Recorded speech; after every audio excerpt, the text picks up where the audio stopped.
Bien, estamos ya prestando suma atención a este domingo que vamos a celebrar, el domingo de la Ascensión del Señor. Prácticamente es que Cristo desaparece en su forma corpórea, como venían las apariciones, y se va a manifestar de otro modo.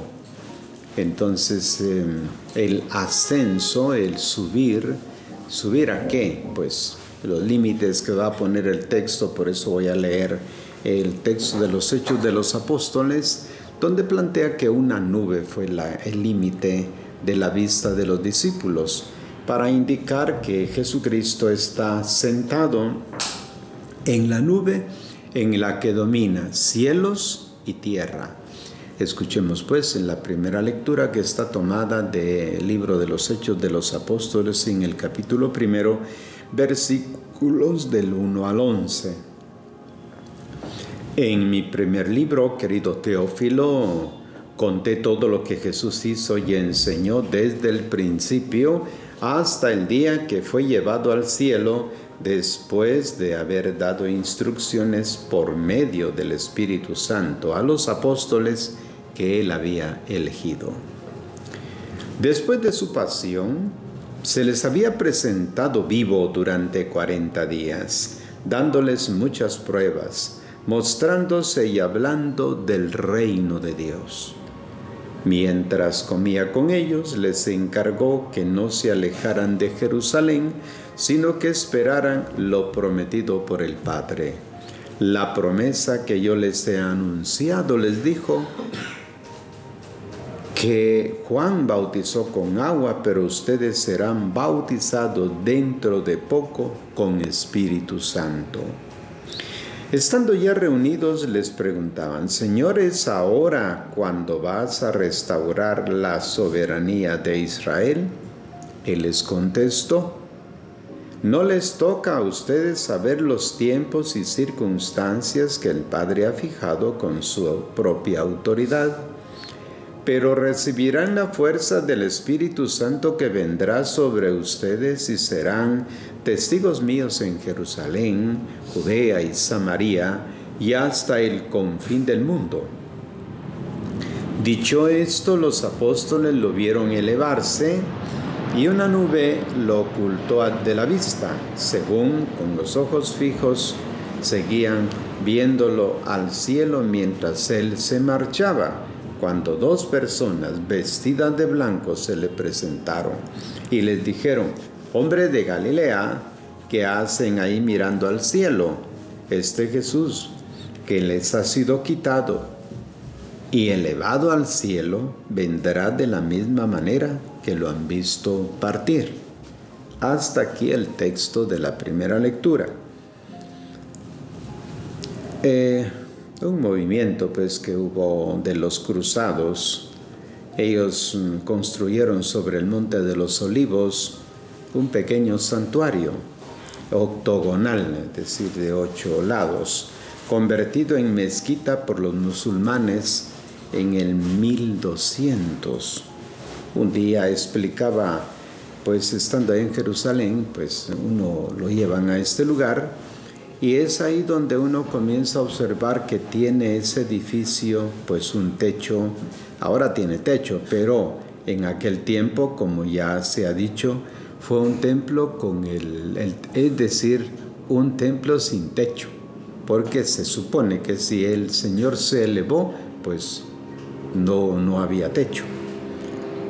A primera vista, el relato de la ascensión corre con fluidez, porque total nosotros ya tenemos la mentalidad pues que Él subió. Pero cuando nos fijamos en los detalles, pues surge la perplejidad. Parece un tanto inverosímil que Jesús se haya comportado pues como un astronauta que despega de la tierra y se eleva hacia el cielo para desaparecer entre las nubes. Nos encontramos además con algunas incongruencias difíciles de explicar.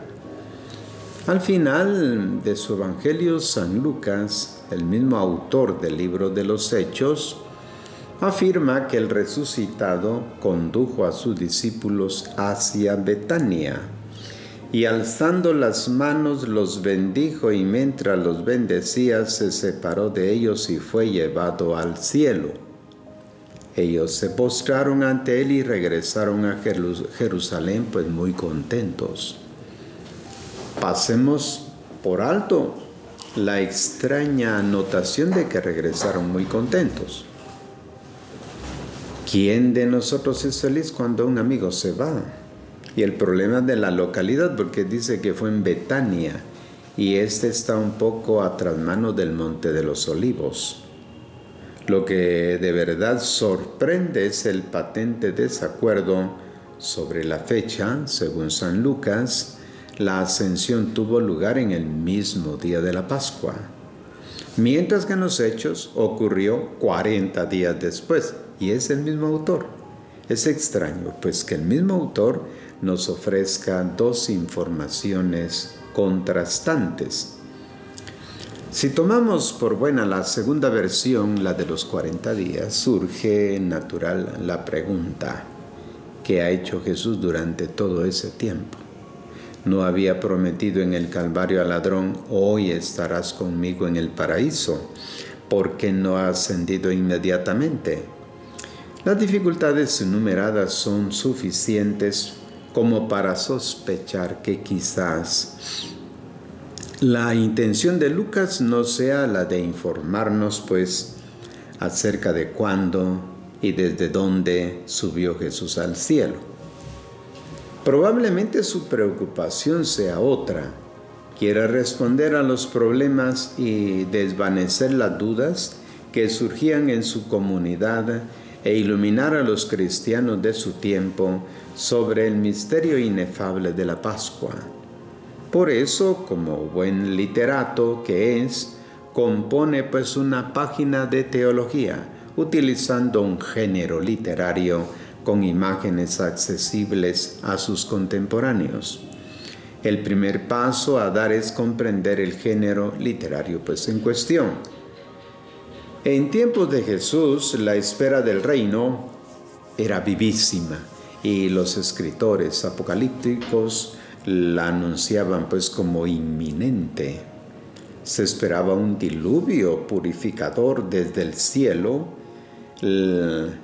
la resurrección de los justos y el comienzo de un mundo nuevo. En la mente de no pocos discípulos se había creado un clima de exaltación, alimentado por algunas expresiones de Jesús que podían fácilmente ser malentendidas. Les aseguro que no habrán recorrido todas las ciudades de Israel antes de que venga el Hijo del Hombre. Hay algunos de los que están aquí, pues que no morirán sin antes ver al Hijo del Hombre venir en su reino.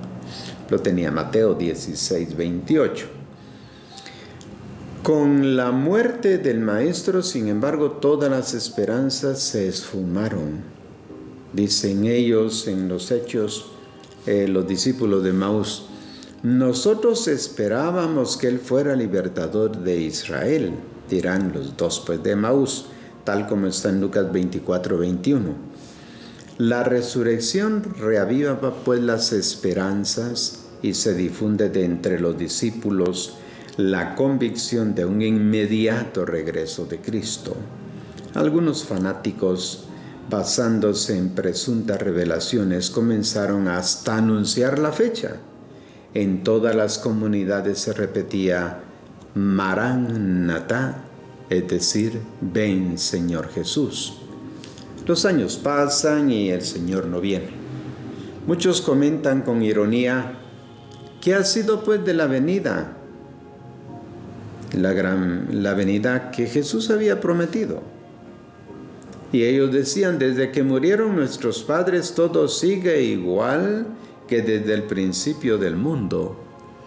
Es argumento que plantea 2 de Pedro 3:4. Lucas escribe en ese contexto de crisis, se da cuenta del equívoco que ha provocado la amarga desilusión después de muchos cristianos. La resurrección de Jesús ha marcado, sí, el comienzo del reino de Dios, sí, pero no el fin de la historia. La construcción del mundo nuevo acaba de comenzar y requerirá largos tiempos y el compromiso constante de los creyentes. Ahora bien, ¿cómo corregir las falsas esperanzas?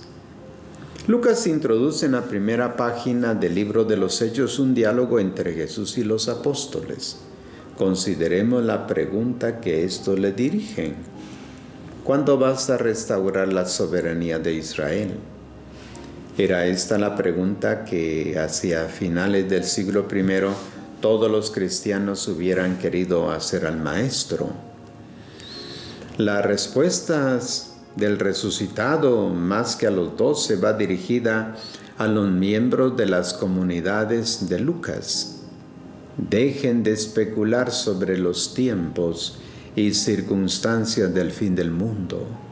Esto solo lo conoce el Padre. Es mejor que se empeñen en cumplir la misión que se les ha sido encomendada: ser testigos míos en Jerusalén, Judea y Samaria y hasta el confín del mundo. A este diálogo le sigue la escena de la ascensión, que ya está en los versículos 9 al 11. Así pues, Jesús y sus discípulos están sentados comiendo, según Hechos 1:4, es decir, están en casa. ¿Por qué no se ha despedido ahí después de cenar? ¿Qué necesidad había de dirigirse al Monte de los Olivos? Los otros detalles, la nube, las miradas dirigidas al cielo, los dos hombres vestidos de blanco, ¿son datos de crónica o son artificios literarios? Hay en el Antiguo Testamento un relato que se asemeja mucho al nuestro. Se trata del rapto de Elías, que está en 2 de Reyes 2, 9 al 15. Un día el gran profeta se encontraba con su discípulo Eliseo junto al Jordán.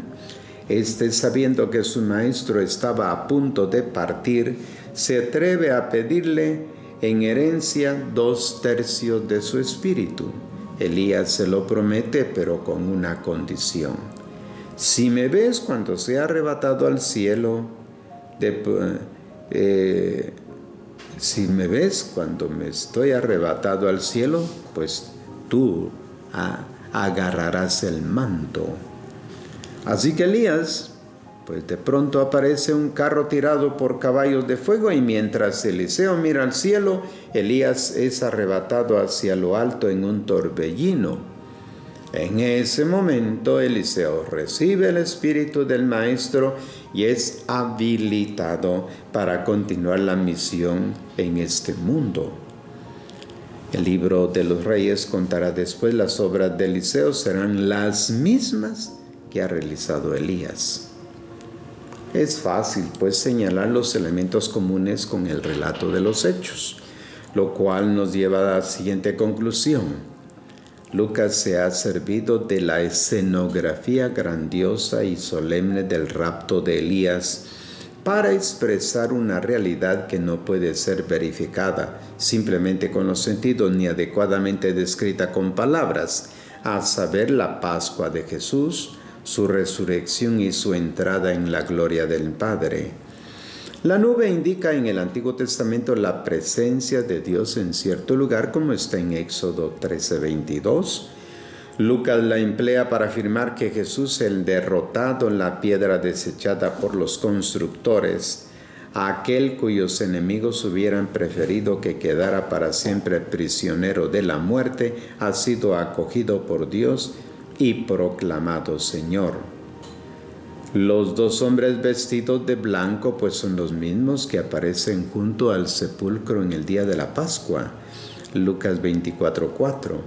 El color blanco representa, según la simbología bíblica, el mundo de Dios. Las palabras puestas en boca de dos hombres son la explicación dadas por Dios acerca de los acontecimientos de la Pascua. Jesús, el siervo fiel, que los hombres crucificaron, ha sido glorificado. Sus palabras son verdaderas. Siendo dos, pues su testimonio pues es signo de fe, porque son dos quien lo proclaman, los ángeles. Finalmente, la mirada dirigida al cielo. Como Eliseo, también los apóstoles y los cristianos del tiempo de Lucas se quedaron contemplando al Maestro que se aleja. Su mirada indica el deseo de su regreso inmediato para que después de un breve intervalo continúe su obra ininterrumpida. Pero la voz del cielo aclara: no será Él el que la lleve a cumplimiento, serán ustedes. Lo harán, están capacitados para ello porque han pasado con Él 40 días. Es en el lenguaje del judaísmo, era el tiempo necesario para la preparación de un discípulo y han recibido el Espíritu. Para los apóstoles como para Eliseo, la imagen del rapto del Maestro indica pues el poder de traspasar los poderes de Cristo a los apóstoles. Ya en los tiempos de San Lucas había cristianos que miraban al cielo, es decir, que consideraban la religión pues como una evasión, no como un estímulo a comprometerse concretamente para mejorar la vida de los hombres. A esto les dice: ¿qué hacen ahí mirando al cielo? Es en la tierra donde tienen que dar prueba de la autenticidad de su fe. Jesús regresará, sí, pero esta esperanza no debe ser una razón para que se desentiendan pues de los problemas de este mundo. Bienaventurados serán aquellos siervos a quienes el Señor a su regreso los encuentre comprometidos en el trabajo por los hermanos, tal como le dijo Jesús en Lucas 13:27. ¿Ha subido Jesús al cielo? Ciertamente sí. Pero decir que ha subido al cielo es lo mismo que decir que ha resucitado, que ha sido glorificado, que ha entrado en la gloria de Dios.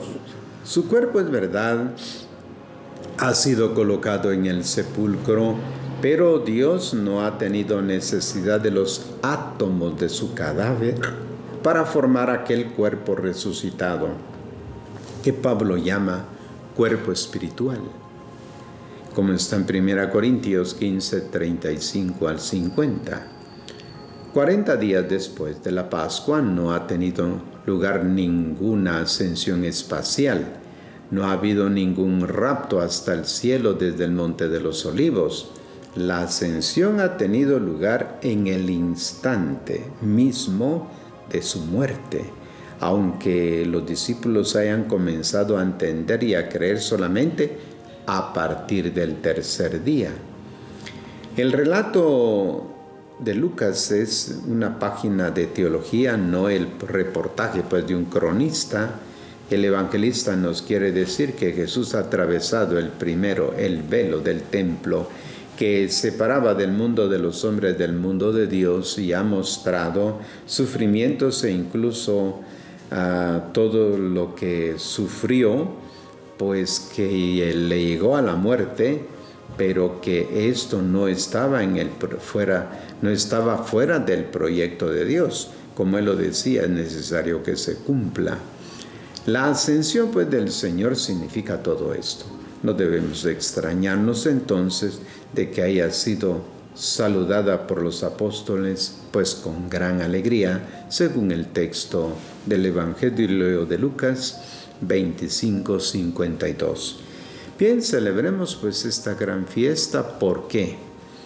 Porque al hablar de ascensión del Señor en una corporalidad espiritual, ha entrado nuestra naturaleza humana al espacio celeste, ha entrado, y esto nos prepara a los cristianos para que también aquellos que vivan el Evangelio y se configuren con la persona de Cristo, alcancen pues la glorificación de lo humano. Es una gran fiesta, pues es la fiesta de Dios, es la fiesta del ingreso de lo humano en la eternidad. Celebremos pues con gran alegría.